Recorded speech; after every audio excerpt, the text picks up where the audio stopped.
மதுரை சின்ன உடைப்பு கிராமத்தில் நிலம் கையகப்படுத்த எதிர்ப்பு தெரிவித்து மக்கள் போராட்டத்தில் ஈடுபட்டுள்ள நிலையில் 2 பேர் மயக்கமடைந்துள்ளனர். மதுரை விமான நிலையம் விரிவாக்கத்துக்காக 633 ஏக்கரில் பணிகள் நடைபெற உள்ளன. இதற்காக சின்ன உடைப்பு கிராமத்தில் நிலத்தை கையகப்படுத்த அதிகாரிகள் நடவடிக்கை எடுத்து வருகின்றனர். இதை கண்டித்து 4 நாட்களாக போராட்டத்தில் ஈடுபட்டுள்ள கிராம மக்கள் மதுரை மாநகராட்சிக்குள் 3 சென்ட் இடமும் வீடும் கொடுத்து மீள்குடியமர்வு செய்யுமாறு வலியுறுத்தி வருகின்றனர்.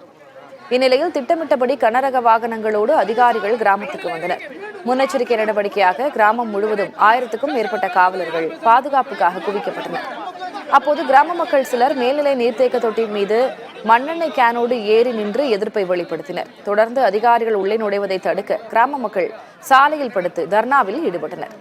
பேச்சுவார்த்தை நடத்த வந்த அதிகாரிகளிடம் மக்கள் அவகாசம் கேட்ட நிலையில் அவர்கள் திரும்பிச் சென்றனர். ஆனால் மக்களின் கோரிக்கைக்கு அதிகாரிகள் உடன்படாத நிலையில் பந்தல் அமைத்து போராட்ட களத்திலேயே உணவு சமைத்து வருகின்றனர். நீதிமன்றத்தை நாடவிருப்பதாகவும் கிராம மக்கள் தெரிவித்துள்ளனர்.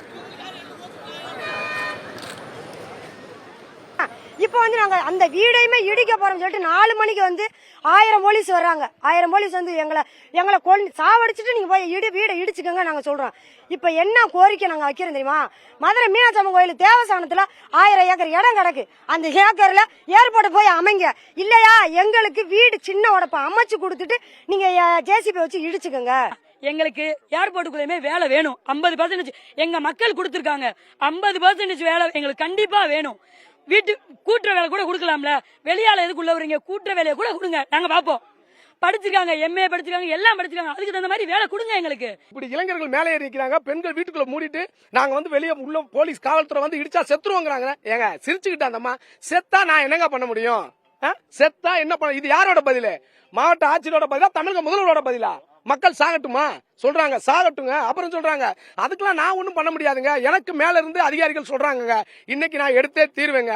அப்ப இங்க 10 உயிர் போகும். உயிர் போறதுக்கெல்லாம் நான் என்னங்க பதில் சொல்ல முடியும்னு கேக்குறாங்க. எங்களுக்கு எப்படி போவோம்? பஸ் வரும், எல்லாமே எப்படி மாத்த முடியும்? எங்களால மாத்தவும் முடியாது. நாங்க எப்படி ஸ்கூலுக்கு போவோம்? +1 +2 படிக்கிறோம்.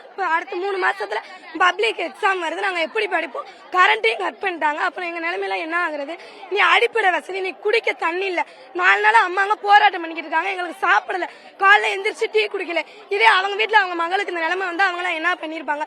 ஸ்கூல் இந்தாதான் இருக்கு, ஸ்கூல் போகுது. நாங்க திருப்பி எடுத்து எப்படி பள்ளிக்கூடத்துக்கு போவோம்? பஸ் வசதி எதுவுமே இல்ல. இப்ப ஸ்கூல்ல இருப்பிட சான்று கேக்குறாங்க. இருப்பிட சான்றுக்கு நாங்க என்ன பண்ணுவோம்? நீங்க இருப்பிட சான்று இடம் கொடுங்க, நாங்க அந்த இடத்துல போய் ஸ்கூல்ல போய் இருப்பிட சான்று கொடுத்துக்கிறோம்.